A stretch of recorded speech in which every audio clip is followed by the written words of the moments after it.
Bonjour à toutes et à tous, bienvenue pour un nouvel épisode des livres comme des gourmandises. Donc le petit déjeuner littéraire de la médiathèque que l'on ne peut toujours pas faire et que l'on vous propose en petite version, un petit épisode hebdomadaire sur notre chaîne YouTube. Donc comme c'est le petit déjeuner, j'ai pris mon café avec moi voilà, pour donner un petit peu d'ambiance. Donc, je vais vous présenter dans cette séance trois nouveaux ajouts dans nos collections pour le mois de mars. Donc, vous pourrez les emprunter en venant à la médiathèque. Donc, on va commencer avec un roman de Laszlo Krasna-Orkai, qui est un écrivain hongrois. Ça s'appelle Le Tango de Satan. Alors, c'est pas un roman très récent, puisqu'il a été écrit en 1985. C'était le premier roman de cet auteur, et qui en a écrit beaucoup d'autres depuis, et qui rencontre un vrai succès, à la fois dans son pays, mais également à l'étranger. Et Le Tango de Satan, que je vous présente ici, paru donc chez Folio. Peut-être certaines d'entre vous ont vu le film, puisqu'il y a eu un très très beau film hongrois qui a été tiré de ce livre, qui a eu énormément de succès au moment où il est sorti. Et donc, c'était en 1994 le film. Et donc, vous connaissez peut-être cette œuvre. Donc, ce roman nous transporte en Hongrie. Alors, il faut imaginer des décors. C'est une plaine balayée par le vent, une pluie diluvienne d'automne. Voilà. Le genre de ce livre, de ce roman, c'est un peu une farce noire teintée d'ironie. Alors, c'est pas très très gai, hein, quelque chose de plutôt mélancolique, hein. Mais l'intérêt de ce roman est qu'il est conçu comme un tango, euh, où les danseurs viendraient les uns après les autres sur une piste de danse. Et voilà, ça nous plonge dans un voyage poétique, peuplé de solitude et de mélancolie. Voilà. Alors, on est dans une ferme collective dans cette plaine hongroise, une ferme qui a eu en fait son temps de gloire du temps à l'époque du communisme, et qui bon est partie un petit peu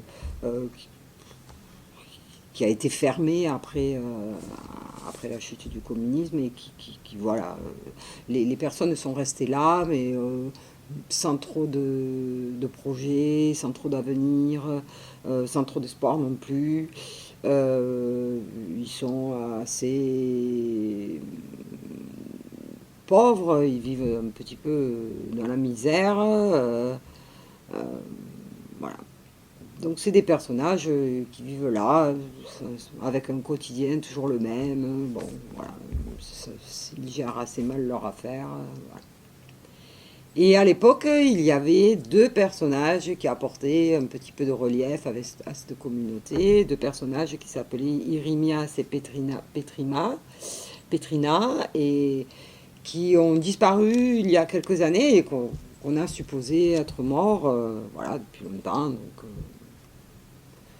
et puis un beau jour, ils annoncent leur retour. Donc déjà stupéfaction, puisqu'on découvre qu'ils ne sont pas morts.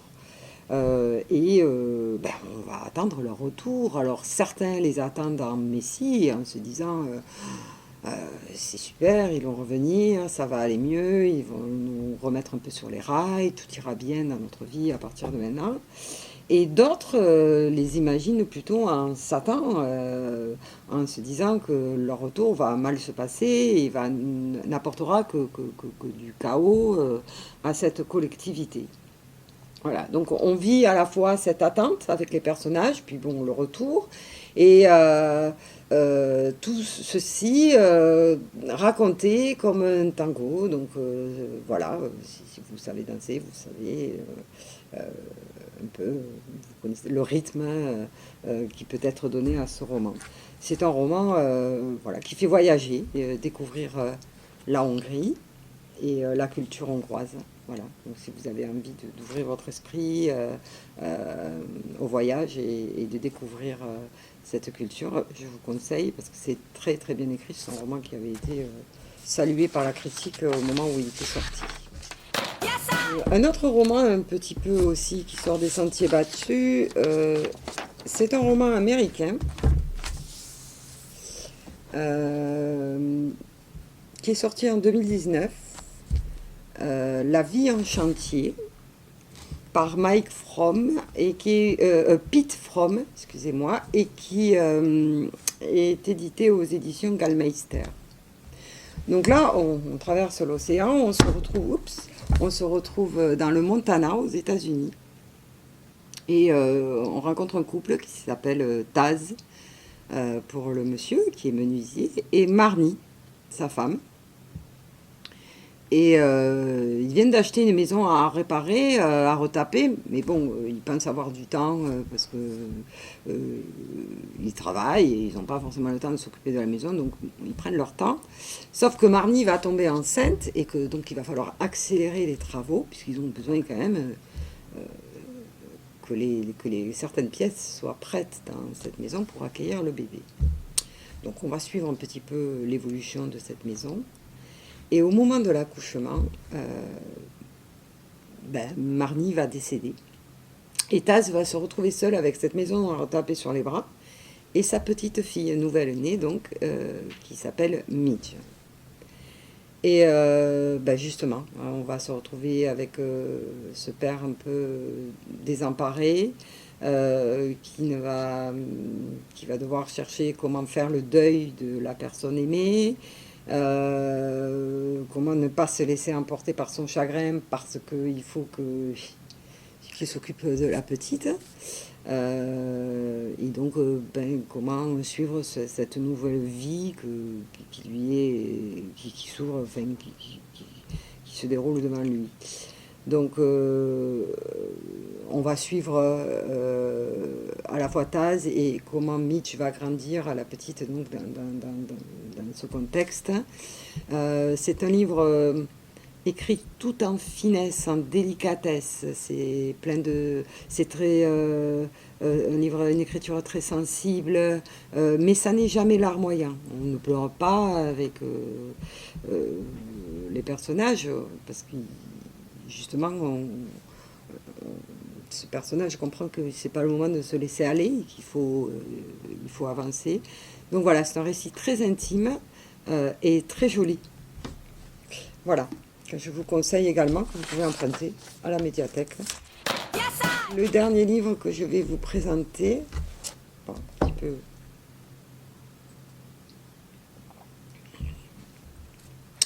C'est un essai scientifique. C'est un livre de Hélène Merle-Béral qui s'appelle L'immortalité biologique, paru en 2020 aux éditions Édile Jacob. Donc l'auteur est un médecin qui est professeur d'hématologie à Paris, qui a été responsable de secteur hématologie dans des hôpitaux à Paris. Et les spécialistes, enfin ses recherches souvent se tournent vers la leucémie. Et dans ce livre, donc, alors c'est un livre qui est très scientifique, mais écrit avec très simplement, avec un vocabulaire très abordable. Alors évidemment, il faut être intéressé par le sujet pour avoir envie de lire ce livre. Mais après, sachez qu'il n'est pas du tout réservé à la communauté scientifique. C'est un livre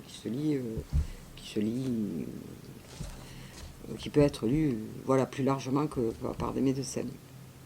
Donc en fait, elle explique que l'humanité n'a de cesse que de reculer la vieillesse, reculer et toujours aller vers un peu un rêve d'immortalité. Et puis donc, dans ce livre, elle va présenter les perspectives qui lui sont apportées par la biotechnologie, par l'intelligence artificielle, dont on parle beaucoup, on a beaucoup parlé récemment.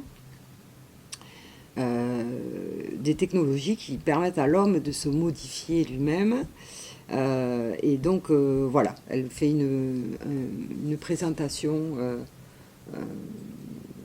de toutes ces avancées et en même temps une réflexion sur également comment dire, la justification ou pas de ces recherches et est-ce qu'il faut aller plus en avant ou pas. Voilà, c'est un livre intéressant. Si vous êtes intéressé par ce sujet, vous pouvez venir chercher ce livre à la médiathèque. Voilà, c'est fini pour aujourd'hui. Je vous retrouve la semaine prochaine avec 3 nouveaux ajouts du mois de mars. Voilà, et nous attendons la médiathèque pour les emprunter. Merci et bonne journée à vous. À la semaine prochaine.